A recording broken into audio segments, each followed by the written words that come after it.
సృష్టి ఫెర్టిలిటీ కేసును సిట్కు బదిలీ చేశారు. సిసిఎస్ సిట్కు బదిలీ చేస్తూ తెలంగాణ ప్రభుత్వం నిర్ణయం తీసుకుంది.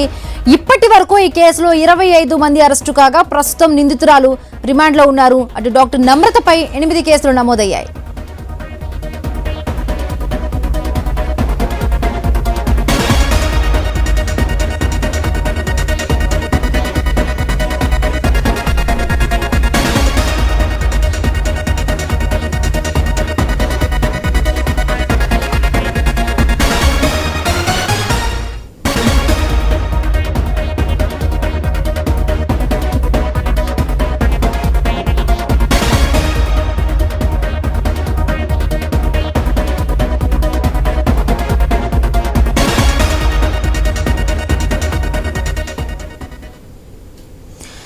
రైట్గా సృష్టి ఫెర్టిలిటీ కేసుకు సంబంధించి ఇప్పటికే సిట్కు బదిలీ అయింది. సిసిఎస్ తెలంగాణ పోలీసులు ఇప్పటికే దాన్ని సిసిఎస్ కు బదిలీ చేస్తారు. ఇప్పటికే మెయిన్ ఎవరైతే ఉన్నారో డాక్టర్ నమ్రత రిమాండ్లో ఉన్నారు. సో ఇప్పటి వరకు ఈ కేసులో 25 మంది వరకు అరెస్టులు జరిగాయి. మరిన్ని పూర్తి అప్డేట్స్ మా కరెస్పాండెంట్ ప్రవీణ్ అందిస్తారు. ప్రవీణ్,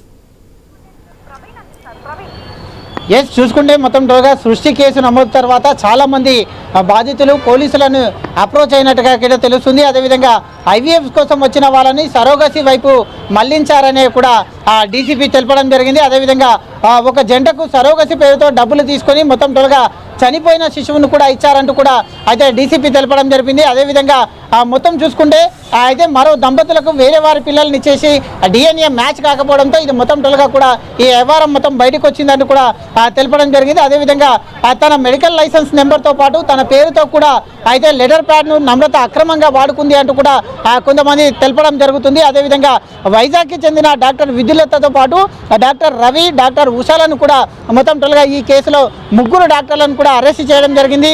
అదేవిధంగా సికింద్రాబాద్లో ఉన్నటువంటి హాస్పిటల్ను కేవలం కన్సల్టెన్సీగా మాత్రమే వాడుకున్నారంటూ కూడా చెప్పడం జరిగింది. ఇక్కడ ఐవీఎఫ్ పేరుతో శాంపుల్స్ తీసుకుంటూ మిగతా సరోగసి ప్రాసెస్ అంతా వైజాగ్లోనే చేశారంటూ కూడా చెప్పడం జరిగింది. ఇప్పటి వరకు ఈ దాంట్లో 25 మందిని అరెస్ట్ చేశామంటూ కూడా చెప్పడం జరిగింది. అదేవిధంగా మహిళా నిందితుల్లో చాలా మంది అండాలు అమ్ముకున్న వారు ఉన్నారు, సరోగసి తల్లులుగా నటించిన వాళ్ళు ఉన్నారంటూ కూడా చెప్పడం జరిగింది.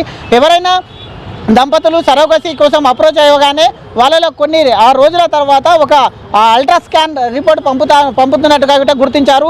అదే సమయంలో నమ్రత ఏజెంట్లను ఒక గర్భిణి వెతుకుతారని కూడా చెప్పడం జరిగింది. 9 నెలల తర్వాత వైజాగ్లో డెలివరీ చేసి ఆ శిశువును సరోగసి ద్వారా పుట్టిన పాప అని ఇవ్వడం కూడా జరుగుతుందని కూడా చెప్తున్నారు. అదేవిధంగా ఆ సృష్టి కేసుని ఇప్పటికీ సిట్కు బదలాయిస్తున్నట్టుగా కూడా డీసీపీ చెప్పారు. సృష్టి కేసు అయితే సిసిఎస్ ఆధ్వర్యంలో అయితే సిట్కు కూడా బదిలీ చేస్తున్నారు. దర్యాప్తు ఆధారంగా ఎస్పీ స్థాయి అధికారి చేత ఈ యొక్క మొత్తం టోల్గా కూడా సిట్ విచారణ జరుగుతుంది అని చెప్పేసి చెప్పడం జరిగింది.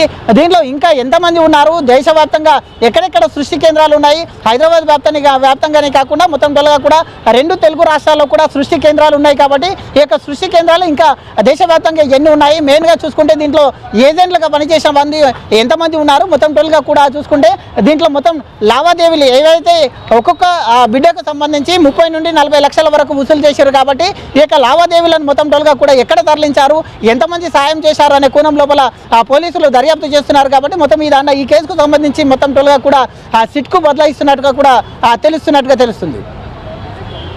For the updates.